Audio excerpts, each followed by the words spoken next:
ನಾನು ಶೇಖರ್ ಬುದ್ಧ ಅಂತೇಳಿ ಮೀಸಲಾತಿ ಸಂರಕ್ಷಣಾ ಸಮಿತಿ ಸಂಚಾಲಕ, ಚಾಮರಾಜನಗರ ಜಿಲ್ಲೆ, ಚಾಮರಾಜನಗರ.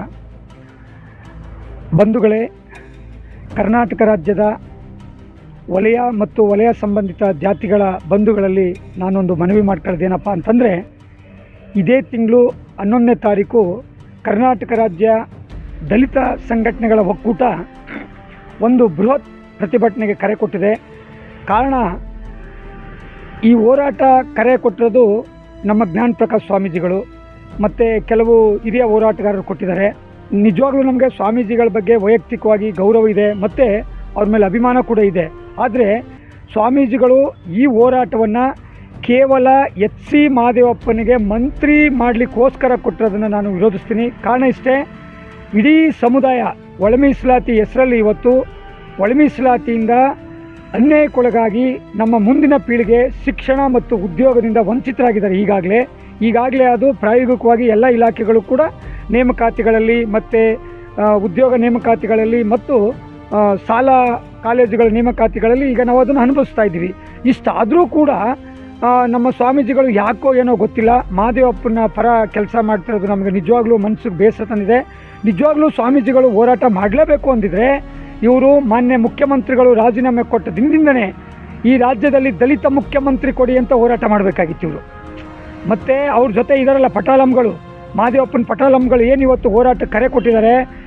ಮೇಯರ್ ಪುರುಷೋತ್ತಮ ಆಗ್ಬೋದು, ಸಿದ್ದಯ್ಯನವರು ಆಗ್ಬೋದು, ಇನ್ನೂ ನಾಡಿನ ರಾಜ್ಯದ ಅನೇಕ ಭಾಗಗಳಲ್ಲಿ ನಾವು ಹೋರಾಟಗಾರರು ಅಂತ ಸ್ವಯಂ ಘೋಷಿತ ಹೋರಾಟಗಾರಿದ್ದಾರಲ್ಲ, ನೀವೆಲ್ಲ ಏನು ಮಾಡ್ತಿದ್ರಿ? ನಿಮಗೆ ತಾಕತ್ತಿದ್ರೆ, ಸ್ವಾಭಿಮಾನ ಇದ್ದರೆ, ಸಮುದಾಯ ಕಾಳಜಿ ಇದ್ದರೆ ನೀವು ಮೊದಲೇ ಮಾಡಬೇಕಾಗಿತ್ತು, ಕ್ಲೈಮ್ ಮಾಡಬೇಕಾಗಿತ್ತು. ನೀವು ನಮ್ಮ ಸಮುದಾಯ ಎಲ್ಲರನ್ನೂ ಈ ರಾಜ್ಯದಲ್ಲಿ ಮುಖ್ಯಮಂತ್ರಿ ಮಾಡಲಿಕ್ಕೆ ಅವಕಾಶ ಮಾಡಿಕೊಟ್ಟಿದೆ, ನಮಗೂ ಒಂದು ಸರಿ ಮಾಡಿ ಅಂತ ಅನ್ಬೇಕಾಗಿತ್ತು. ತುರಂತ ಅದನ್ನು ಕೇಳದೆ ಒಂದು ಪುಟಗೋಸಿ ಮಂತ್ರಿಗಿರಿಗೆ, ಮಹದೇವಪ್ಪನ ಹೆಂಡಲ್ ಕಾಸಿಗೆ ಅವನದೇ ಬಸ್ಸು, ಅವನದೇ ಊಟ, ಅವನದೇ ಎಲ್ಲ ಖರ್ಚುಗಳಲ್ಲಿ ಒಂದು ಹೋರಾಟ ಮಾಡೋದಲ್ಲ, ಇದು ನಮ್ಮ ಸಮುದಾಯಕ್ಕೆ ಶೋಭೆ ತರೋದಲ್ಲ. ನಿಜವಾಗ್ಲೂ ಕೂಡ ಬಾಬಾ ಸಾಹೇಬ್ರ ಅನುಯಾಯಿಗಳು, ಅದರಲ್ಲೂ ವಿಶೇಷವಾಗಿ ವಲಯ ಸಂಬಂಧಿತ ಜಾತಿಗಳು ಈ ಹೋರಾಟದಿಂದ ದೂರ ಉಳಿಬೇಕು. ಈ ಪತ್ರಿಕಾಗೋಷ್ಠಿ ಮೂಲಕ ಸ್ವಾಮೀಜಿಗಳಲ್ಲಿ ಒಂದು ಮನವಿ ಮಾಡ್ಕೊತೀನಿ, ನೀವು ಯಾರ್ದೋ ಪಾಪ ಮರ್ಜ್ಗೆ ಅಥವಾ ಯಾರೋ ಒತ್ತಡಕ್ಕೆ ಮಣಿಗಿದ್ರೆ ದಯವಿಟ್ಟು ಈ ಹೋರಾಟದಿಂದ ಹಿಂದೆ ಸರಿರಿ. ನಾಳೆ ಏನು 11ನೇ ತಾರೀಕು ನಡೀತದೆ ಈ ಪ್ರತಿಭಟನೆಗೆ ಯಾರೂ ಕೂಡ ಹೋಗಬಾರ್ದು. ಕಾರಣ ಇಷ್ಟೇ, ಮಹದೇವಪ್ಪ ನಮ್ಮ ಸಮುದಾಯಕ್ಕೆ ದ್ರೋಹ ಬಗೆದಿದ್ದಾನೆ. ಮಹದೇವಪ್ಪನ ದ್ರೋಹನ ಯಾರೂ ಕೂಡ ಕ್ಷಮಿಸೋಕ್ಕೆ ಸಾಧ್ಯನೇ ಇಲ್ಲ. ನಿಜವಾಗ್ಲೂ ಈ ಮಹದೇವಪ್ಪನ ಕೆಲವು ವಿಡಿಯೋಗಳಲ್ಲಿ ನೋಡಿದೆ, ಮಹದೇವಪ್ಪ ಭಾಳ ಸ್ವಾಭಿಮಾನಿ, ಮಹದೇವಪ್ಪ ತುಂಬ ಭಾತೃಹೃದಯಿ, ಹೋರಾಟ ಮಾಡೋದು ಇಲ್ಲ, ಅವೆಲ್ಲವೂ ಕೂಡ ಸತ್ಯಕ್ಕೆ ದೂರವಾದ್ದು. ನಿಜವಾಗ್ಲೂ ಕೂಡ ಮಹದೇವಪ್ಪ ಸ್ವಾಭಿಮಾನಿ ಅಲ್ಲ, ಒಬ್ಬ ಗುಲಾಮ. ಅವನು ಸ್ವಾಭಿಮಾನಿಯಾಗಿದ್ದರೆ ಖರ್ಗೆ ಅವರು ಮುಖ್ಯಮಂತ್ರಿ ಆಗೋ ಕಾಲದಲ್ಲಿ ಖರ್ಗೆ ಅವರಿಂದ ಬೆಂಬಲಿಸಬೇಕಾಯಿತು. ಪರಮೇಶ್ವರ್ ಮುಖ್ಯಮಂತ್ರಿ ಆಗೋ ಸಂದರ್ಭದಲ್ಲಿ ಪರಮೇಶ್ವರನ್ನ ಬೆಂಬಲಿಸ್ಬೋದಾಯಿತು. ಅವ್ರು ಆ ಕಾಲಘಟ್ಟಗಳಲ್ಲೆಲ್ಲೂ ಕೂಡ ಸಿದ್ದರಾಮಯ್ಯನ ಬೆಂಬಲಿಸ್ಬಿಟ್ಟು ಇವತ್ತು ಇವನು ನಾನು ಸ್ವಾಭಿಮಾನಿ ಅಂತಂದರೆ ತಪ್ಪು. ನಿಜವಾಗ್ಲೂ ಸ್ವಾಭಿಮಾನ ಅಂದರೆ ನಮಗೆ ನೋಡಿಲ್ಲ, ಬಸವಲಿಂಗಪ್ಪ ಅವ್ರನ್ನ ಸ್ವಾಭಿಮಾನಿ ಅಂತ ಹೇಳ್ತಾರೆ, ನಾವು ಕಣ್ಣಾರೆ ನೋಡಿದ್ದೀವಿ.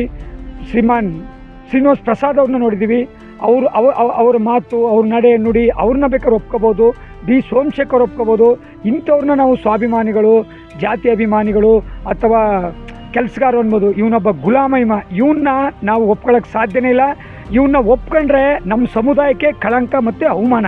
ಹಾಗಾಗಿ ನಾಳಿದ್ದು ಏನು ಎಚ್ ಸಿ ಮಹದೇವಪ್ಪನೇ ದುಡ್ಡು ಕೊಟ್ಟು ಮಾಡಿಸ್ತಾ ಇರ್ತಕ್ಕಂಥ ಈ ಕಾರ್ಯಕ್ರಮಕ್ಕೆ ನಮ್ಮ ಬಂಧುಗಳು ಯಾರೂ ಹೋಗಬಾರ್ದು. ಕೈ ಮುಗಿದು ಕೇಳ್ಕೊತೀನಿ, ದಯವಿಟ್ಟು ಒಬ್ಬರು ಕೂಡ ಈ ಕಾರ್ಯಕ್ರಮಕ್ಕೆ ಭಾಗವಹಿಸಬಾರ್ದು.